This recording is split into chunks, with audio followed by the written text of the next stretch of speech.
काय आपण त्या संदर्भात नियोजन केलंय, काय पाहिल्यानंतर आपल्या निदर्शनास आलं? खरं तर आपण सगळ्यांनाच माहिती आहे की सुरुवातीच्या काळामध्ये आपले प्रभाग दौरे झाले आणि त्या प्रभाग दौऱ्यांमध्ये जे काही आम्हाला अडचणी त्या प्रभागात जाणवल्या, त्या दौऱ्यांमध्ये काही निर्णय खरं तर आम्ही सगळ्या पदाधिकारी, मी असेल, उपमहापौर असतील, आमचे स्टँडिंग चेअरमॅन असतील, पाहणी दरम्यान ज्या ज्या प्रभागांमध्ये काही अतिशय संवेदनशील आणि महत्त्वाचे निर्णय आम्ही घेतले होते.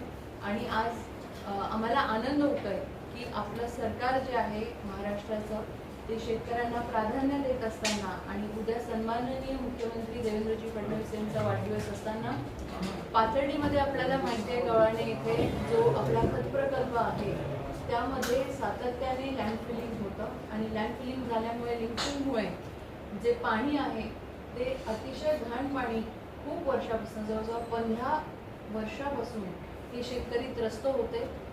ते घाण पाणी त्यांच्या शेतात जायचं आणि आपल्या विहिरींमध्ये देखील ते दूषित पाणी यायला लागलं होतं. त्यांचं शेत आणि पीक त्याच्यामुळे आतून सडत होतं आणि त्यांना पीक घेता येत नव्हतं. ही वर्षानुवर्षाची समस्या त्या शेतकऱ्यांची होती. त्याचबरोबर विहिरीतलं पाणी देखील दूषित होतं, त्यामुळे त्यांच्या आरोग्याला देखील खूप मोठा धोका निर्माण झालेला होता. आणि पाहणी दरम्यान जेव्हा आम्ही हे बघितलं तर तेव्हा आमच्या लक्षात आलं की इथे खरं तर ते जे पाणी येत आहे बाहेर लँडफिलमधनं, त्याला कुठेतरी STPशी कनेक्ट केलं तर तो आपला मुद्दा रिझॉल्व्ह होऊ शकतो. शेतकऱ्यांना ॲक्च्युअल पाणी जमिनीत मुरेल आणि म्हणून त्या तिथल्या पाण्याचं जे डायव्हर्जन आहे ते आम्ही जवळजवळ 2.5 कोटी खर्च करून आज त्याचं भूमिपूजन केलेलं आहे. आणि 2.5 कोटीमध्ये आपण ते पूर्ण जे पाणी, खराब पाणी आहे जे त्यांच्या शेतात जात होतं, जे विहिरींमध्ये जात होतं, त्याला डायव्हर्जन देऊन STPत टाकतो आहे आणि आता त्यांना एकदम चांगलं आणि स्वच्छ पाणी मिळेल. हे जे खराब पाणी होतं ते STPत जाऊन स्वच्छ होणार आहे.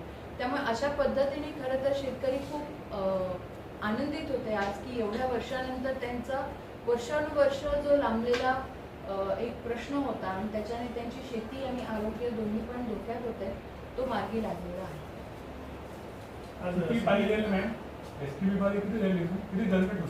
नाही, STPचा हा विषय नाही आहे. टोटल जो विषय काय होता की ग्राउंड वॉटर रिचार्ज जो आहे, लँडफिलमधनं जे खराब पाणी होतं कचऱ्याचं, ते सगळं अक्षरशः पीक काळं होत होतं आणि पाणी जे त्यांच्या टाक्यांमध्ये येतं बेसिकली याच्यामध्ये, कारण अतिशय चिकट द्रव्य असं बाहेर निघत होतं आणि त्यामुळे ते त्यांच्या आरोग्याला धोकादायक होतं. ते पूर्ण जेवढं पाणी, कारण का पावसाचं पण पाणी त्यात ॲड होतं, त्याच्यामुळे it is not correct to measure that water. पण त्याचं डायव्हर्जन आपल्याला एस्टिमेट करणं हे खूप गरजेचं होतं आणि ते आज आपण सुरू तुमच्या पाण्यामध्ये हा विषय तुम्ही चांगल्या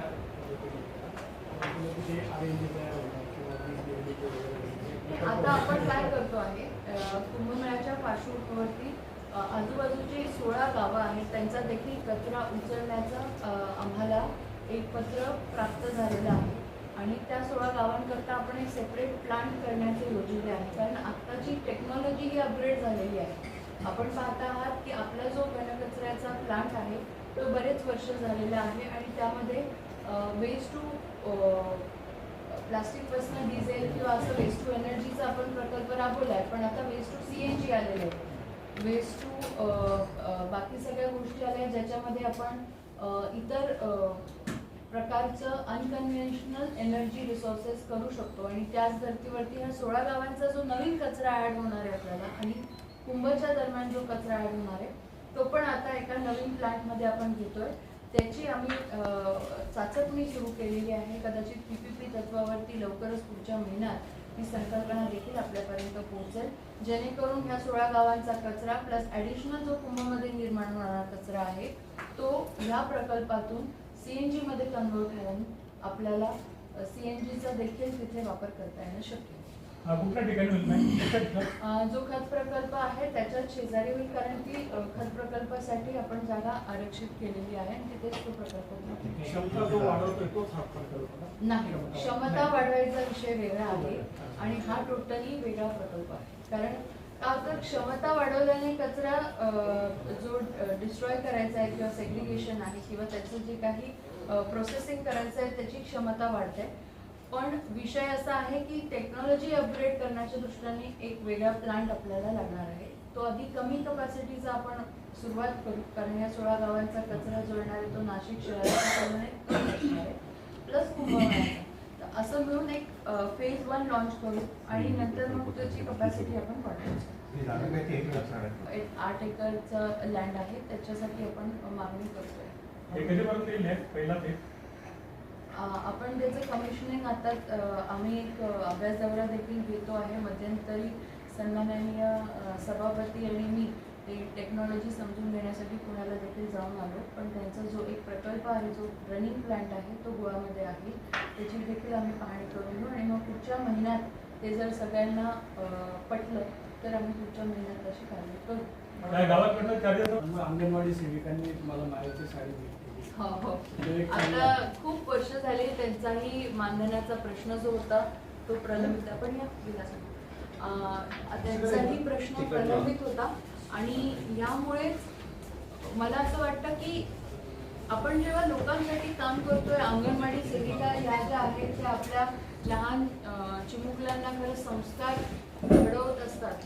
तर 2 गोष्टी याच्यामध्ये प्रामुख्याने आम्हाला सगळ्यांना जाणवल्या की त्यांच्या मानधनामध्ये बऱ्याच वर्षापासून चर्चा होत होत्या, पण तशी वाढ झाली नव्हती. आजचं तुम्ही जर प्रपंच करायचं म्हटल्यानंतर एवढ्या तोडक्या सॅलरीमध्ये, एवढ्या तोडक्या त्यांच्या जे काही मानधन होतं त्याच्यामध्ये उदरनिर्वाह करणं किंवा बाकीच्या गोष्टी करणं शक्य नव्हतं. त्यांचं येणं जाणं जे असेल, परत आपण पाहतोय की शासनाच्या सगळ्या खरं तर त्या खूप मेहनतीने काम करत असतात. शासनाच्या सर्व ज्या योजना आहेत त्या लोकांपर्यंत पोहोचवण्याचं काम देखील करतात.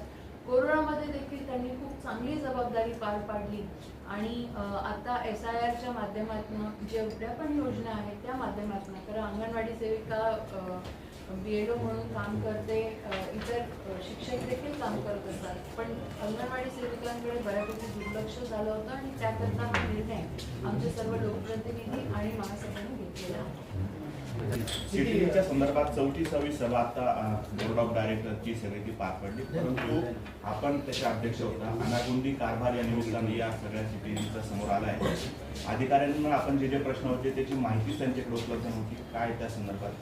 कसं आहे की 4 वर्षानंतर पहिली मीटिंग लोकप्रतिनिधी आल्यावरती सिटी लीडची होती आणि आपल्याला माहिती आहे की गेल्या काळामध्ये जे आम्ही 5 महिन्यांपासून काम करतोय त्यामध्ये सिटी लीडच्या अनेक अशा आम्हाला कंप्लेंट्स देखील प्राप्त झाल्या, नागरिकांकडनं झाल्या. आणि आम्ही जेव्हा लोकांमध्ये काम करतोय, आम्ही आज काम करतोय अशातला प्रश्न नाही आहे. मागच्याही काही कालावधीमध्ये जो बदल की कोरोनामध्ये, कोरोनानंतर या 4 वर्षाच्या काळात काही असे मुद्दे जाणवले की अचानकपणे एखादा बसचा रूटच कॅन्सल झाला आहे.